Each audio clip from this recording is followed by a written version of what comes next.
Salmo 13 de Davi. Todos acharam? Amém. Até quando, Senhor? Para sempre te esquecerás de mim? Até quando esconderás de mim o teu rosto? Até quando terei inquietações e tristeza no coração dia após dia? Até quando meu inimigo triunfará sobre mim? Olha para mim e responde, Senhor, meu Deus. Ilumina os meus olhos, ou do contrário, dormirei o sono da morte. Os meus inimigos dirão: eu o venci, e os meus adversários festejarão o meu fracasso. Eu, porém, confio em teu amor, o meu coração exulta em tua salvação. Quero cantar ao Senhor pelo bem que me tem feito. Amém? Amém. Pode sentar. Sabem, naquele dia que você vem com uma mensagem para a igreja, mas Deus muda, e eu estava muito na dúvida entre pregar no Salmo 12 ou no Salmo 13, porque eu estou novamente fazendo essa campanha, que é um grande desafio, uma campanha de 150 dias, a cada dia lendo um salmo.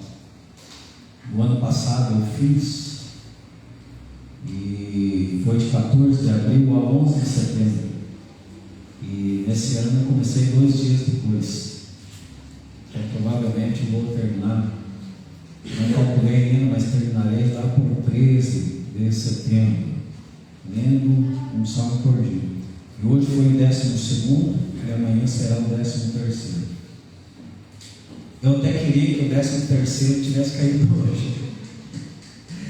É por isso que fiquei nessa relutância, porque, gente, eu gosto muito do Salmo 13. Eu gosto muito do Salmo 13, porque eu vejo aqui um servo de Deus, um servo do Senhor exponencial. Eu tenho profunda admiração por alguns homens de Deus da Bíblia. Se tem alguém que eu admiro no Antigo Testamento, esse alguém é Davi.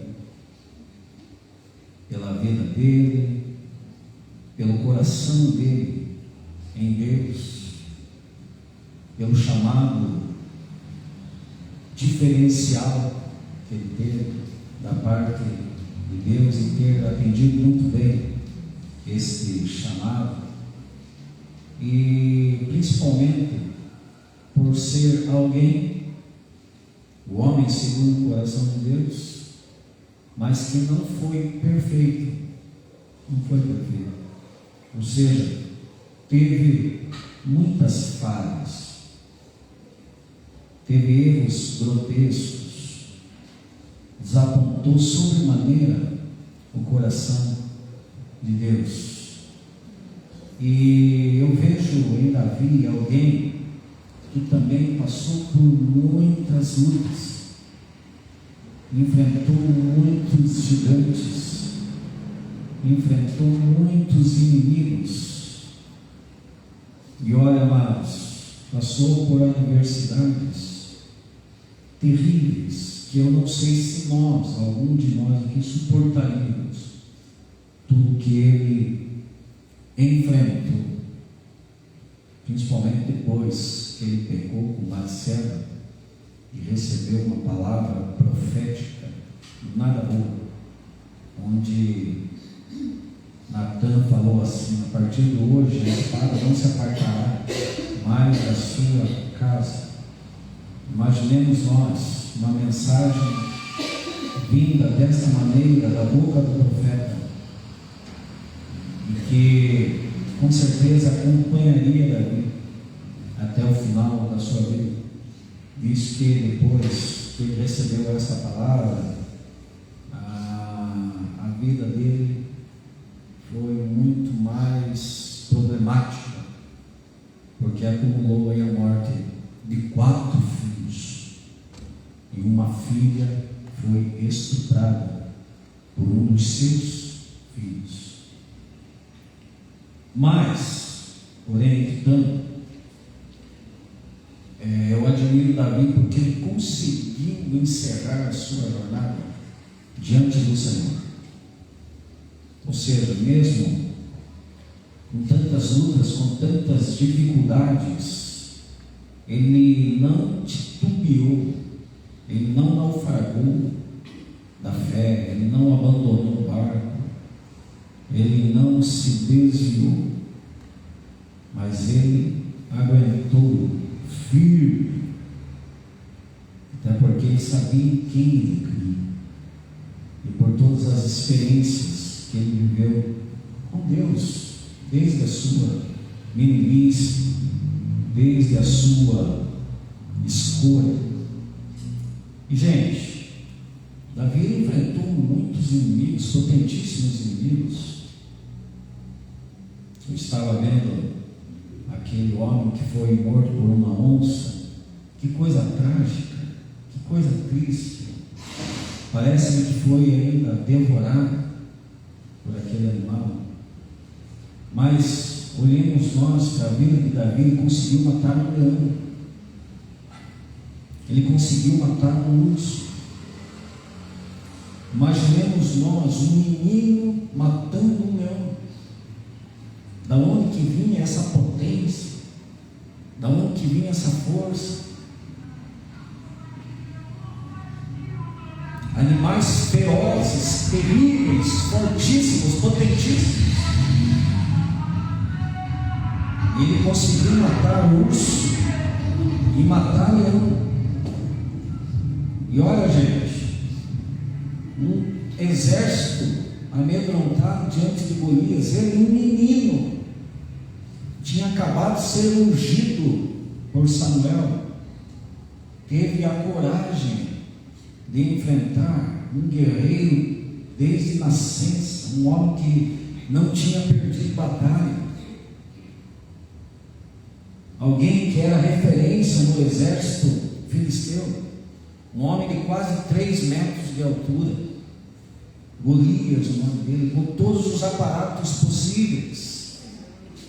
E Davi, todo o exército amedrontado, Davi se apresentou para lutar contra aquele gigante e prevaleceu, porque ele foi contra aquele gigante no nome do Senhor dos Exércitos, o Deus do exército de Israel, o Deus que estava afrontando Golias. Na verdade, quando afrontava o exército, estava afrontando o próprio Deus do exército.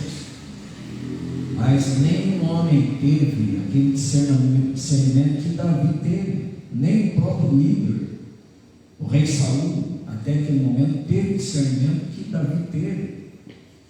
E Davi declarou assim: quem é esse incircunciso para enfrentar o exército do Deus vivo, para provocar, para escarnecer, para afrontar?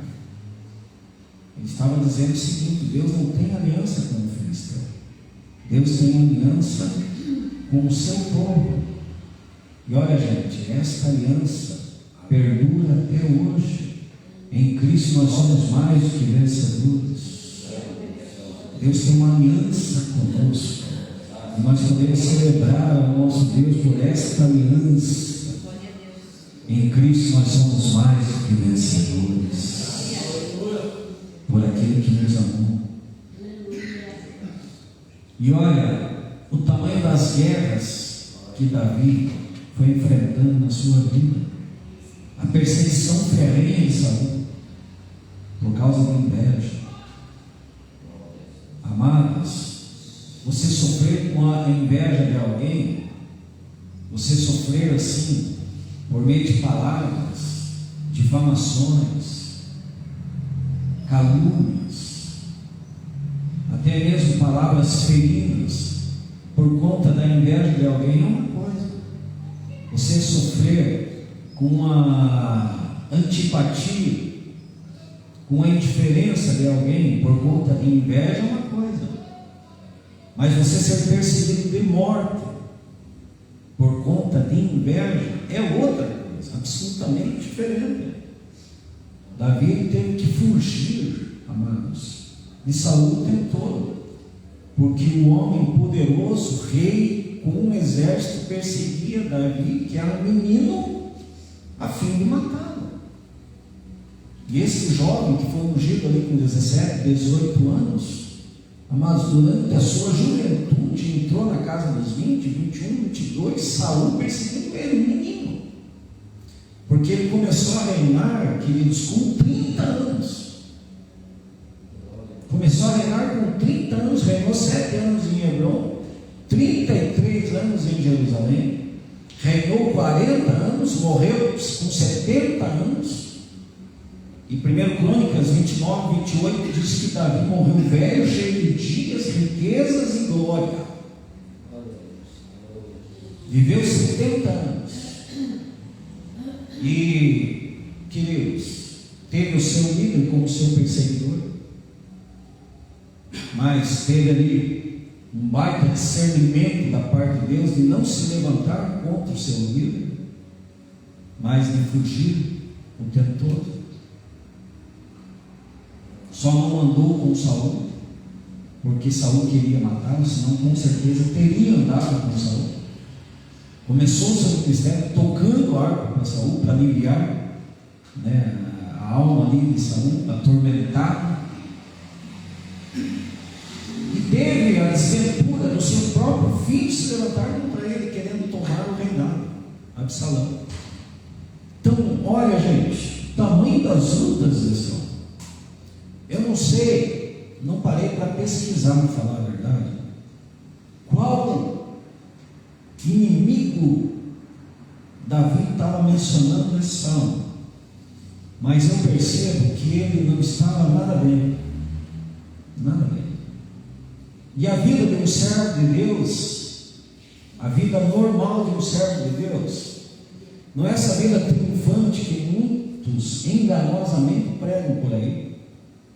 Não, nós precisamos saber, queridos, que o crente, por mais que ele seja crente, ele terá as suas dificuldades, ele terá os seus embates, ele terá as suas neuroses, ele terá depressão, ele ficará nervoso, ele sofrerá angústia, ele ficará doente, ele ficará confuso, ele ficará atormentado, vai pensar em desistir, talvez até desista, talvez caia.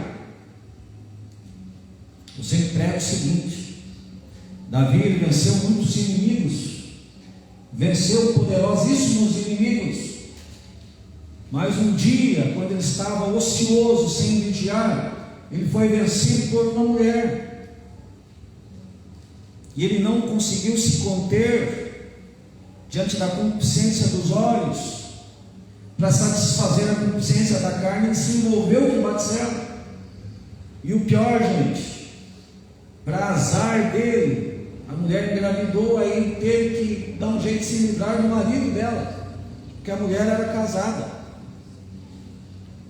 E foi o mentor intelectual da morte de Urias.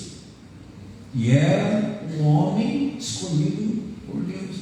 Agora eu pergunto para mim, para você, quem está livre disso? Quem pode, por conta da sua vaidade pessoal ou por conta do seu coração enganoso e perverso, dizer: olha, eu, por mais que o negócio apareça na minha frente, eu já estou santificado, já estou num estado onde esse tipo de fraqueza não me atormenta mais, eu posso ser tentado em qualquer área, que eu não caio mais. Gente, é assim, Paulo falou lá em 1 aos Coríntios 10, 12, o seguinte, que é um chamado de alerta para todos nós. Paulo falou assim: aquele que está em pé, cuide que não cai. Ou seja, queridos, nós como cristãos, nós precisamos vigiarmos o tempo todo, porque todos os dias nós estamos sendo tentados, todos os dias, e não tem um ser aqui dentro que não seja tentado naquilo que há no mundo. O que há no mundo? Concupiscência da carne, concupiscência dos olhos e soberba da vida. Só que tem pessoas que são muito mais tendenciosas a se entregar de corpo e alma e espírito quando são tentados e não estão nem aí. Se vão desapontar alguém, se vão desapontar o coração de Deus, vão e se entregam ao pecado, e o que importa é o prazer da carne, o que importa é o aqui, o que importa é o momento, o acerto de contas. Depois a gente pede perdão, se arrepende, e Deus sempre vai tolerando, e Deus sempre vai jogando para debaixo do tapete, e Deus sempre se apresenta como aquele velhão bonzinho de barba branca que está sujeito a passar a mão na cabeça, né, em todo o tempo. E não é bem por aí. Não é bem por aí. Só não podemos ficar abusando da graça, porque a nossa luta é constante contra o pecado, contra aquilo que há no mundo. Não é fácil você dominar o teu próprio coração, você se auto-administrar em meio a todas as demandas da vida, e todos nós que somos suscetíveis. Mas ainda bem que nós temos uma direção de Deus, ainda bem que nós temos o Espírito Santo de Deus, que o tempo todo está governando, pelo menos tentando governar as nossas vidas, tentando nos conduzir o tempo todo pelo caminho estreito, nos alertando de todos os perigos, acendendo o sinal amarelo, apresentando o sinal vermelho, partir aqui o sinal passa. E precisamos ter muito cuidado, muita cautela, muita vigilância, muita prudência, muita sabedoria, porque o homem é um ser tendencioso. Se Davi, gente, o homem segundo o coração de Deus pecou relevantemente nesse sentido, no que diz respeito às fraquezas, quem somos nós para dizer assim, não, nesses erros, nesses tipos de erros eu não caio? Olha, eu sempre prego o seguinte: o homem mais manso da terra irou-se, pecou e não entrou na terra prometida, Moisés. O homem mais sábio que andou por aqui depois de Jesus Cristo, Salomão. Gente, Deus falou para ele o seguinte: olha, se você andar nos meus caminhos, não vai faltar sucessor para você. É assim, e Deus estava muito satisfeito com tudo aquilo que Salomão tinha feito até aquele momento, até a edificação do templo, até a dedicação do templo. Salomão orou muito bonito, chamou a atenção do coração de Deus. Deus se apresentou assim: olha, se eu fizer isso, se eu mandar um gafanhoto, se eu cessar a chuva sobre a terra, e se o meu povo que se chama pelo meu nome se humilhar, orar, buscar minha face, se converter em seus maus caminhos, eu ouvirei os céus, perdoarei os seus pecados e sararei a sua terra. Deus está assim, gente, animado com Salomão até agora. E se você continuar assim, show de bola. Mas se partir para a idolatria, vai ser isso aqui, a consequência será essa. E o homem mais sábio, ouvindo, tendo todo aquele esclarecimento da parte de Deus, mesmo assim ele se deixou influenciar por aquelas mulheres que ele se relacionou, e não foram poucas mulheres. Talvez uma lá teve a voz mais preponderante, talvez 2 ou 3 ou 4 ou 5, por aí lá em 300 mulheres, e estamos longe ainda de 1000 que ele teve. E no final das contas acabou entristecendo o coração de Deus e sendo o homem mais sábio. Davi, gente, que foi matando todos esses gigantes, teve um momento que ele falou, pecou, errou, transgrediu, entristeceu o coração de Deus, e Deus mandou o profeta falar. Gente, aqui ele está no Salmo 13, passando por muitas dificuldades, e indagando com Deus. Agora, qual de nós está livre disso? Até quando? Até quando? Até quando? quando esconderás de mim o teu rosto? Olha como que está o relacionamento dele com Deus. Até quando eu vou clamar e tu serás indiferente? Até quando consultarei com a minha alma tendo tristeza no meu coração? Até quando prevalecerá sobre mim o meu inimigo? Um servo de Deus. Talvez o teu momento seja esse. Talvez a tua dificuldade seja gritante. Talvez a coisa está feia. Mas eu quero trazer uma mensagem de esperança ao teu coração. Aleluia. O Salmo 30, o verso 5 diz que o choro pode durar uma noite, mas a alegria vem ao amanhecer. Nada como um dia após o outro. Ninguém está livre de indagar da mesma maneira que o homem, segundo o coração de Deus, indagou. Até quando? Até quando? Quantas vezes eu me peguei fazendo essa pergunta?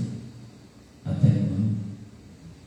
Os profetas de Deus foram até Deus e perguntaram: até quando, Senhor? Abacuque, diante da injustiça, diante da opressão da nação inimiga de Deus, até quando, Senhor?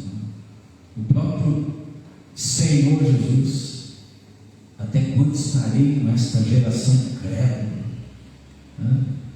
Até mesmo o Senhor indagando. Talvez o teu momento seja um momento de reflexão e de indagação. Porque, amados, todos nós passamos por lutas. Todos nós enfrentamos as dificuldades. Todos nós enfrentamos o dia mau.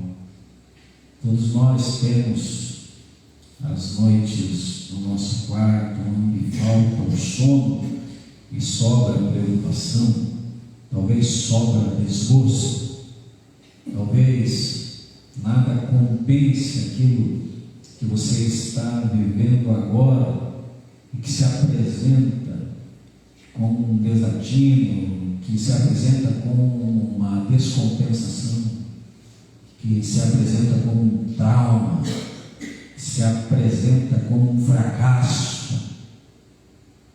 Talvez a tua vida até aqui não foi aquilo que você planejou. Talvez você ainda não esteja vivenciando aquilo que você sonhou para você. Mas se você chegou até aqui, não desista, porque ainda pode ter esperança. Aleluia. Glória a Deus. Em Cristo nós somos mais do que vencedores. Eu fico pensando em alguns da Bíblia, como eu estava falando hoje pela manhã, no tratamento de Jesus com aquela mulher sendo feliz, uma mulher, talvez nós precisamos ir na metafísica da coisa para chegarmos onde nós queremos chegar, devido ao tratamento de Jesus com ela. Jesus teve que levar ela ao pó para que a filha dela pudesse ser liberta. Eu só vim para os filhos de Israel, mostrou a indiferença. Os discípulos de Jesus desesperam essa mulher. É duro, né? Quando você precisa de ajuda, você se depara com a indiferença daqueles que se dizem crentes. Os que estavam sendo treinados ali por Jesus, indiferentes. É a mesma coisa. Muitas vezes, alguém verdadeiramente necessitado vem ao nosso encontro, e nós, como cristãos, mostramos indiferença. Até porque, talvez, o egoísmo esteja sobressalendo. Errado. À primeira instância, os discípulos não conseguiram entender o processo de Jesus com aquela mulher. Mas Deus, Ele tem os seus processos e os seus meios de tratar com cada um de nós, porque Ele conhece o coração de cada um de nós. Assim como Ele conhecia o coração de Davi, Ele conhece o meu e o teu coração. Deus sabe o momento que eu estou vivendo. Deus está vendo que o meu momento não está sendo fácil. Muitas indagações, igual a Davi. Preocupação com a minha saúde. E, gente, um mito tremendo. O pior não é a tua saúde, o pior é você ter medo do tratamento. É você ser homem. Porque a mulher tem muito mais facilidade. Doeu a unha, a mulher está correndo, né? Vou fazer uma bateria, avisando que tem uma dorzinha na unha. Está doendo o cabelo. Mas o homem, gente. Mas tem homens que também, né? Tem muita facilidade nesse sentido. E tem mulheres que também tem que brigar para ir no médico. Mas eu tenho uma dificuldade com o médico, meu Deus, e só vou quando a água está pela beirada. Eu corro para o médico. Mas ando nervoso, preocupado, evitando açúcar. E aonde a gente vai é só açúcar, né? Mas o povo faz questão de só apresentar doce na mesa, carne de pollo, cookie, refrigerante, sangue de Jesus. Brincadeiras à parte, gente. Todos nós temos os nossos dias maus. Aquela mulher ali em Ciro Fenício, a filha extremamente possessa, terrivelmente possessa, e ela desesperada. Imaginemos nós a vida, o coração dela, a alma dela angustiada, perguntando até quando essa situação. Talvez esse seja o teu momento. Mas chegou um dia de luz para ela, chegou um dia de vitória para ela.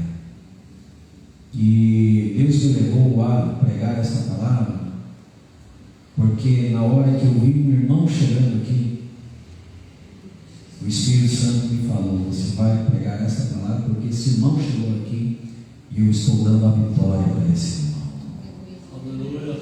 Mas a vitória pode ser para você também. E eu quero dizer para você tomar posse da tua vitória.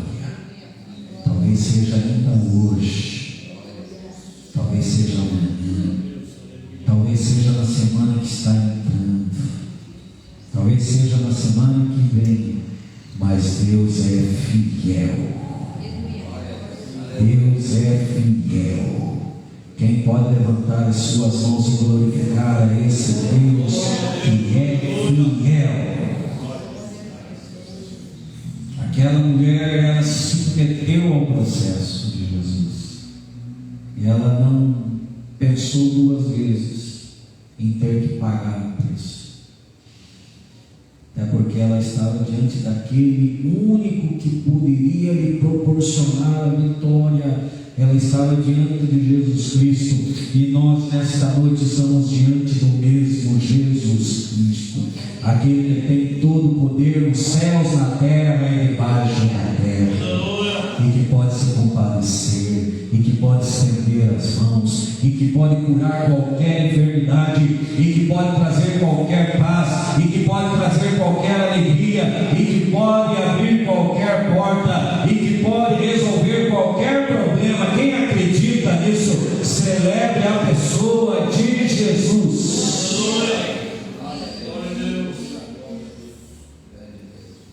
Gente, Davi estava atormentado 4 vezes pelo menos. Até quando, Senhor? Não aguento mais. Aquela mulher ali diante de Jesus: mas Senhor, até os cachorrinhos comem das migalhas que caem da mesa nos seus olhos. Ó mulher, grande é a tua fé. Aleluia. Vai a tua vista, mulher. Chore, canta, lava, sua. Na verdade, aquela mulher fez tudo o que estava ao seu alcance fazer. Ela se humilhou.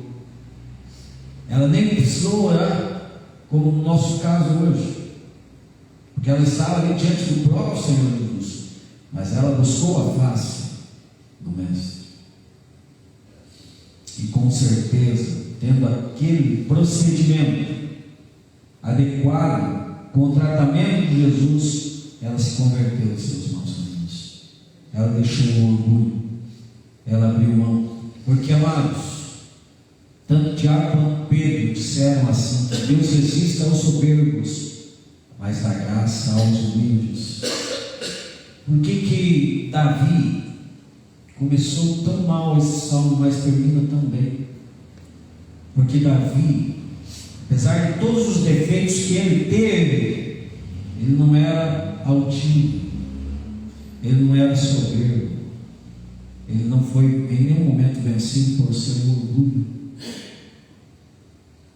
mas a sua confiança estava posta em Deus. Ele começa perguntando 4 vezes para Deus assim: até quando? Mas lá no verso 5 ele diz assim: mas eu confio na tua benignidade, Senhor. E ele encerra o salmo dizendo assim: cantarei ao Senhor, porquanto Ele me tem feito muito bem. Ele vai dar tempestade e a bonança num piscar de olhos, porque ele sabia que somente o Deus poderoso que ele servia poderia mudar a sua vida e mudar a sua história. Num piscar de olhos, o mesmo Deus, Ele pode interferir e nos conceder graça sobre graça, mesmo mediante tudo aquilo que nós estamos sofrendo, mesmo mediante tudo aquilo que nós estamos vivendo, mesmo diante de todas as decepções, mesmo diante de todas as feridas, mesmo diante de todos os fracassos, mesmo diante de todas as nossas limitações, o Senhor não deixa de ser bom e a sua misericórdia continua durando para sempre. Aleluia, glória a Deus. E Ele pode fazer algo tremendo em teu favor. Portanto, não desista, siga perseverante no caminho, por mais que os inimigos sejam terríveis, ferrenhos, por mais que as lutas sejam complexas, por mais que os gigantes tenham quase 3 metros de altura, Deus tem uma aliança com o seu povo. Em Cristo nós somos mais do que vencedores por aquele que nos amou. Quem tentará acusação contra os escolhidos de Deus é Deus quem os justifica. Deus não é homem para que minta, nem filho do homem para que se arrependa. E se Ele tem um chamado de vitória para as nossas vidas, nós vamos completar a carreira, nós vamos guardar a fé, e lá no final das contas nós vamos receber a coroa da vida. Aleluia. Fique em pé nesse momento, glorificando o nome do Deus Altíssimo.